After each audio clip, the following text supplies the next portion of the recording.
I was standing there, holding a paper plate with lukewarm ribs, trying to smile like I hadn't just been insulted in front of 30 people. Chad's mom, Loretta, raised her wine glass and said loud enough for the entire backyard to hear, "She's a terrible mother, just like she was a terrible wife." People laughed. Not all of them, but enough. Chad's cousin snorted into his beer. His aunt bit her lip, failing to hide a smile. Someone muttered, "Well, she's not wrong." Like I wasn't even there? My hands shook so badly I almost dropped the plate. I felt the heat in my face before I realized I wasn't breathing. I wanted to disappear. I looked over at my son, Miles. He was sitting quietly by the patio steps, swinging his legs, pretending not to hear. But I knew he did. He always hears. I caught Chad's eyes from across the yard. He didn't say a word, just grinned at his mom's joke like it was some kind of twisted family tradition. And maybe it was. The Maddoxes have always had a way of turning cruelty into entertainment. I never thought I'd be their favorite punchline. I told myself to stay calm, not for them, for Miles. Then, out of nowhere, Miles stood up. I didn't even see him walk away. One second he was on the grass, and the next he was climbing onto a white plastic chair in the middle of the yard. He didn't say anything at first, just stood there, 6 years old, wearing his little Spider-Man t-shirt, blinking into the sun. Everyone turned to look. A few chuckled, thinking maybe he was going to sing or say something cute. Loretta was still mid-sip when he said it. "Grandma," he said clearly, "I have something Dad doesn't want you to know." Just like that, the air changed. The laughter stopped. The drinks were forgotten. Chad froze. I saw his whole body stiffen like a man caught in the middle of a lie. He stepped forward, hand out. "Miles, come on down, buddy." But Miles didn't move. He looked at Loretta with those big brown eyes and said it again. "Grandma, I have something Dad doesn't want you to know." The silence was so loud I could hear the wind chimes clinking by the porch. Nobody laughed. Nobody smiled. That's when I realized something was about to happen, something that couldn't be undone. And the most unexpected part? It wasn't coming from me. It was coming from my son. I didn't go to that barbecue to impress anyone. I went for my son. Miles had been asking to see his cousins for weeks. He missed them. I said no the first few times Chad asked if I'd bring him to his family's annual backyard get-together. I knew better. But the night before the barbecue, Miles was lying in bed, tracing stars on his ceiling with his flashlight, and he said, "I don't want them to forget me, Mommy." That was all it took, so I agreed, against my better judgment, against Ray's advice. She's my sister and has never once hesitated to speak her mind. When I told her, she said, "Jessa, they don't get to humiliate you twice. Don't give them the audience." I promised her I'd keep my head high, stay quiet, and leave early. I wore jeans and a plain blue blouse. Nothing too much. I brought Miles in his favorite shoes, the ones with the little dinosaurs on the soles that left prints in the dirt. We arrived 20 minutes late to avoid the early crowd, but it didn't matter. The moment we stepped into that backyard, I felt it. Like walking into a house still echoing with a fight you didn't hear but can feel in your chest. Chad greeted us with his usual fake warmth. Big grin, one-arm hug, sunglasses still on. "Hey, you made it," he said, kneeling to high-five Miles. "There's the main man. Burgers are on the grill. Go grab a juice box." Then he looked at me like I was the hired help. No hello. No eye contact. Loretta was on the deck, sipping from a tall glass of sangria. She waved at Miles with her signature tight-lipped smile, then turned to someone behind her and said, "Well, at least she can deliver the child on time."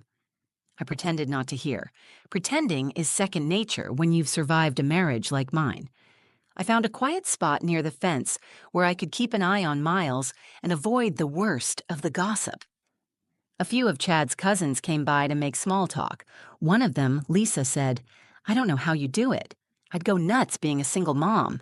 I smiled and replied, "You just do what you have to." What I didn't say was that I already had gone nuts, once quietly and all alone at 3 a.m. while trying to figure out how to afford school shoes and therapy in the same month. Miles was playing tag with his cousins, laughing, running through the sprinkler. Yeah, he looked so happy.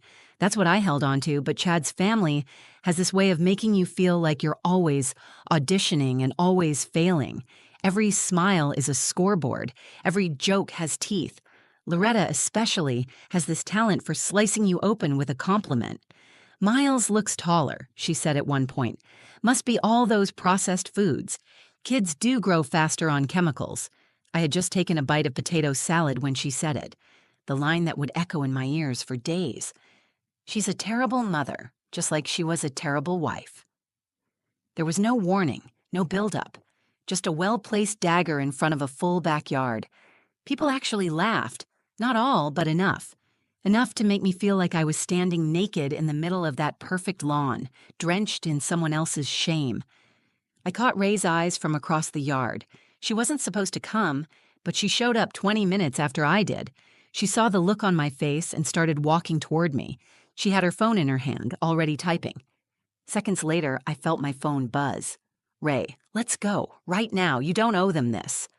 I looked back at Miles. He was crouching near the flower beds, gently holding a butterfly on his finger, completely unaware. I stayed. For him. Because I knew he'd feel it if I dragged him away now, and I wasn't going to let Loretta take that from him too. So I stood there, pretending it didn't matter, pretending I hadn't just been humiliated. I told myself I'd count to 60, and then we'd leave. I had just reached 30 when I turned around, and Miles was gone. I scanned the yard. Then I saw him, climbing onto that plastic chair like he was stepping onto a stage. Everyone turned, and the moment he spoke, the world shifted. Miles had never done anything like that before. He's shy by nature, thoughtful. He'll whisper things to me at night like, "Do clouds get tired?" Or "Do grown-ups have nightmares too?" But he's not loud.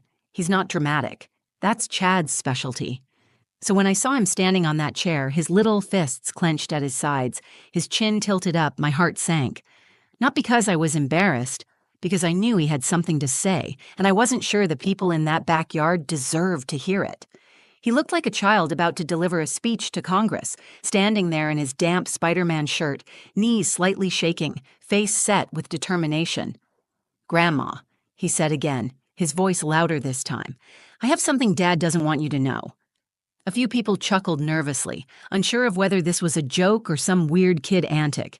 Chad definitely thought it was the latter.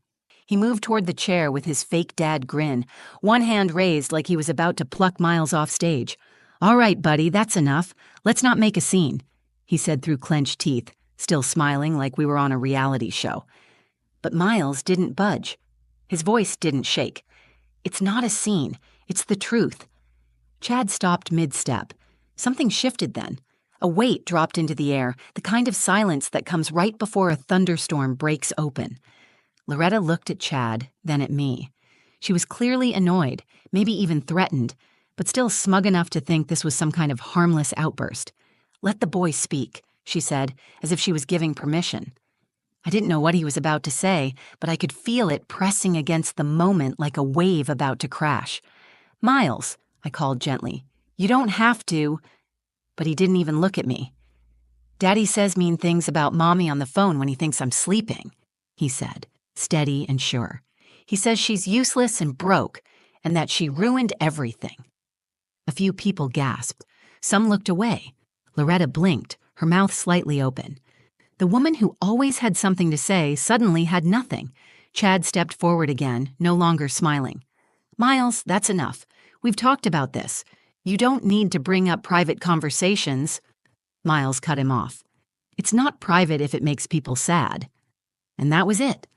That was the moment the tension broke, not with shouting or drama, but with a child drawing a boundary more clearly than any adult in that yard had ever dared. Chad's face turned red. His mouth opened, then shut. He looked around for support, but the crowd that once laughed along with Loretta wasn't smiling anymore. Some looked embarrassed, others awkward. A few were watching with quiet fascination, like they were witnessing something too personal, but too real to look away from. Loretta tried to regain control. "I'm sure he misunderstood. Children exaggerate. They don't always—" "I know what I heard," Miles said simply. And that was the part that cut deepest. The calm in his voice, the certainty. He wasn't angry. He wasn't crying. He was just telling the truth. Ray moved beside me and whispered, "You okay?" I nodded, but I wasn't. Not really. I felt exposed, like my private pain had been unzipped and laid bare across a lawn full of people who once believed I was the villain in Chad's version of the story. But in that moment, I wasn't ashamed, because for the first time they were seeing my son, really seeing him, not as a prop or a shared custody trophy, but as a witness. Chad muttered something under his breath and walked back toward the house. Loretta didn't follow. No one said a word for a long while. The air felt heavy, like a storm had passed but left the sky bruised behind it. Miles stepped down from the chair and walked back toward me. I knelt to his level, brushed some grass off his knees, and kissed the top of his head. "Why did you do that?" I whispered. He looked up at me, those serious brown eyes full of something bigger than his age could hold. "Because you didn't say anything," he said, "and someone had to." I held Miles close, right there in the middle of that yard, while people stared and pretended not to. His arms wrapped around my neck, his little heart beating fast against my chest, and I realized something I hadn't dared admit out loud. He didn't just do that for me. He did it for himself.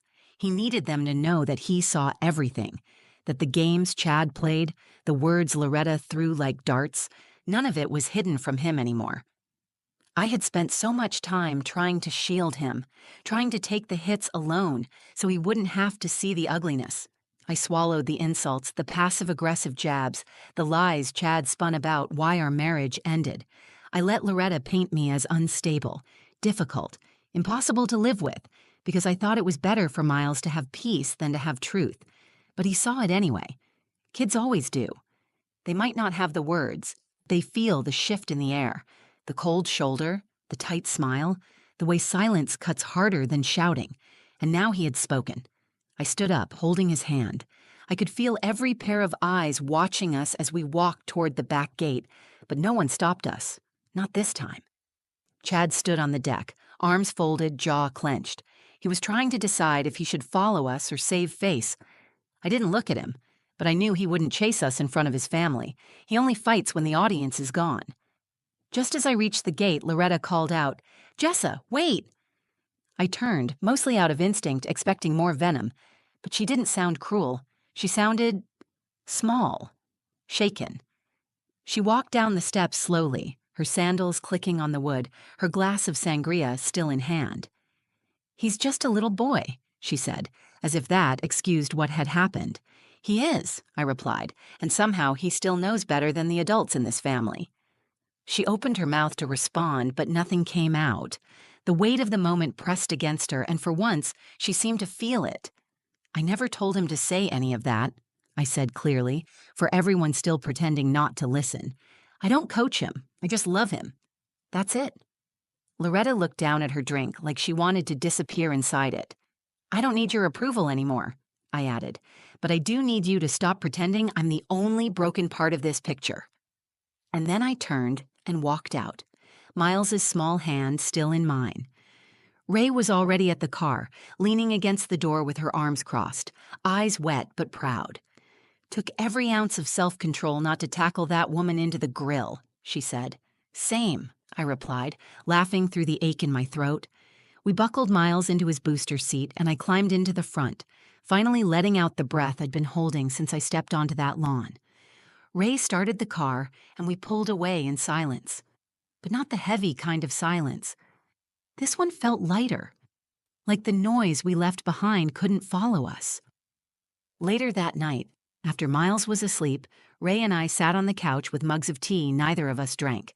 She turned to me and said, "You know this changes things, right?" "I know. Are you ready for that?" I thought about it for a long time, about how many times I'd tried to be small to stay invisible just to keep the peace, how many lies I let slide, how many smiles I faked for the sake of appearances. "I think I finally am," I said. That day something broke, but something bigger opened. I'd always assumed my son would grow up protected by the silence I kept, but what he needed was permission to tell the truth. What I needed was to stop apologizing for being the one who walked away, even if it meant walking straight into their judgment. That moment, Miles on the chair, me at the gate, Loretta speechless, Chad exposed, it didn't fix everything, but it shifted something permanent. And sometimes that's how healing starts. not with an apology, but with the decision to stop waiting for one. The next morning, I expected backlash. Chad would text some half-baked warning. Loretta would leave a voicemail layered in guilt and thinly veiled threats. Someone from the family would reach out and say I'd made a scene or put Miles in the middle. That's how it usually worked. But it was quiet. No messages, no calls, just the sound of Miles watching cartoons in the living room, feet tucked under him, one sock off, one sock on, like nothing had changed. But everything had. Later that afternoon, Ray called me from the grocery store. "Did you see Loretta's Facebook post?" she asked, barely able to hide the shock in her voice. "Number why? What did she say?" She said she was deeply reflecting on how pain moves through generations.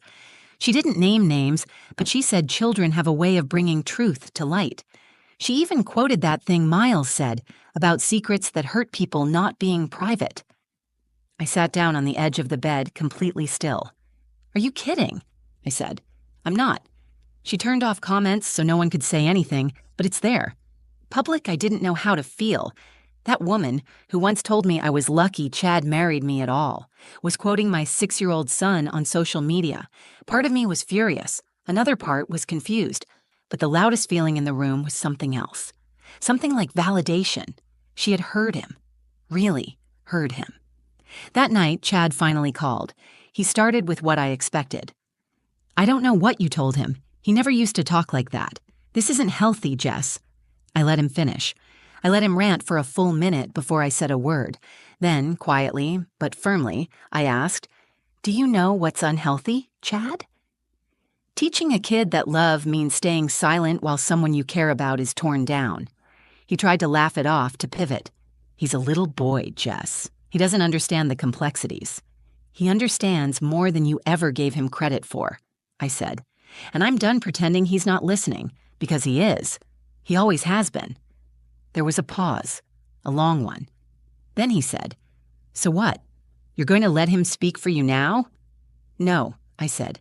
"I'm finally speaking for myself. He just had the guts to do it first." I hung up before he could say anything else. It wasn't about being rude. It was about ending the conversation the way I should have ended so many before it, on my own terms. A few days later, Loretta showed up. I opened the door and found her standing there with a brown paper bag of muffins and a look I'd never seen on her face, uncertainty. "I came to apologize," she said before I could say anything. I stood in the doorway, not stepping aside. "To me or to him?" "To both of you," she said. "Mostly to him." I looked over my shoulder. Miles was in the kitchen coloring. He hadn't noticed she was there yet. She held the bag out. "These are from the bakery on Sycamore. He likes the blueberry ones, right?" I nodded slowly, surprised she remembered, or cared. "I don't know what to say," she admitted, her voice unsteady. "I never thought of myself as cruel. I thought I was protecting my son. By tearing down mine." That hit her, hard. "No," she whispered. "That wasn't right. I see that now. I really do." I didn't invite her in, not that day. But I took the muffins and told her that if she wanted to show she'd changed, it had to start with actions, not words. And to her credit, she nodded. Before she left, she turned and looked at me. "He's brave, your son." "He's mine," I said. "Of course he is." That night, Miles asked if Grandma was still mad. "No," I told him. "She's thinking. And sometimes that's harder than being mad." He tilted his head like he was filing that away in his big, curious mind. "Did I do something bad?" he asked. I looked him right in the eyes and said, "No, you did something brave. And you told the truth. That's never bad." He nodded slowly. "I was scared." "I know," I said, pulling him close. "But you did it anyway. That's what makes you strong." And in that moment, I realized the most powerful part of everything that happened wasn't what Miles said, or how Loretta reacted, or even the fact that Chad was finally losing control of the narrative. It was this. My son saw what was wrong, and he believed he had the right to say something. A few weeks have passed since the barbecue. The grass has probably grown back where that plastic chair once stood. The folding tables have been packed away. Whatever decorations Loretta put out, her little patriotic napkins and string lights, have likely found their way into storage, waiting for another celebration, another photo op. But I still think about that afternoon every single day, not because it hurt, though it did, not because of what Loretta said or what Chad didn't say, but because of what my son did and what that moment revealed about the person he's becoming, and the person I've become, too. There's a moment after a confrontation where your body is still humming with adrenaline, but your mind finally gets quiet. That's what I felt the morning after the barbecue. I was brushing my teeth, staring at my own reflection like I hadn't really looked at myself in a long time. Not just looked, but seen. I didn't look angry. I didn't look broken. I looked like a woman who had walked through fire and finally stopped apologizing for smelling like smoke. It's strange how long you can carry shame that doesn't belong to you. I carried it when Chad cheated, when he told people I was impossible to live with, when Loretta would look at me but like I was the reason her son didn't call on Mother's Day. I carried it through the divorce, through custody hearings, through nights when I couldn't sleep because I was afraid I was failing my son. But that shame was never mine. It was something they handed me, and I accepted it because I thought I had to. Not anymore. That day in the backyard when Miles stood on that chair, he didn't just defend me. He gave me permission to put that shame down, to see myself the way he sees me. Not perfect, not always calm, but safe, loving, enough. He showed me that protecting our children doesn't always mean hiding the truth. Sometimes it means letting them speak it, even when their voices are small and shaky and unexpected, especially then. Since that day, things haven't magically improved. Chad hasn't changed. He still tries to control the narrative when he can, still plays the victim when it suits him. But the power he had over me is gone, because now I know I'm not alone in the truth, and neither is my son. Loretta hasn't called since she dropped off those muffins. I haven't chased her, and I don't need to. If she wants to rebuild something with Miles, she'll have to do it from a place of honesty. No more snide comments, no more sugar-coated cruelty. And if she doesn't change, that's on her, not me. For the first time in years, I don't feel like I'm living under someone else's story. I'm writing my own, slowly, carefully, but with confidence. Last week, I printed out a picture of Miles from that day, standing tall on that plastic chair, his little face squinting in the sun, mouth open mid-sentence. I framed it and put it on my nightstand. Not because it was cute or funny or Instagram-worthy, but because that was the moment everything shifted. That was the moment my son reminded me I'm not the woman they said I was. I'm not a terrible wife. I was a woman in a marriage with a man who never knew how to love without power. I'm not a terrible mother. I'm raising a boy who knows how to speak up when it counts. I'm not weak. I'm just done carrying weight that was never mine to hold. So if you've ever been in a moment like mine, frozen in a room full of people who think your silence means defeat, remember this. It only takes one truth to break a lie, and sometimes that truth comes from the smallest voice in the loudest room. Let them speak, then stand beside them. Because the moment you stop shrinking to keep others comfortable is the moment you finally take your power back.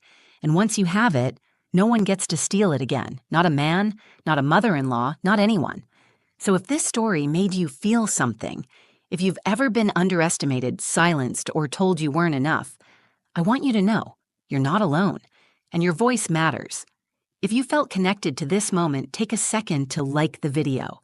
It helps more people find stories like this, stories that don't sugarcoat real life. Share it with someone who needs to be reminded of their own strength. Comment below. Tell me your thoughts, or share your own story if you're ready. I read everyone, and if you want more raw, real-life stories like this, subscribe to the channel.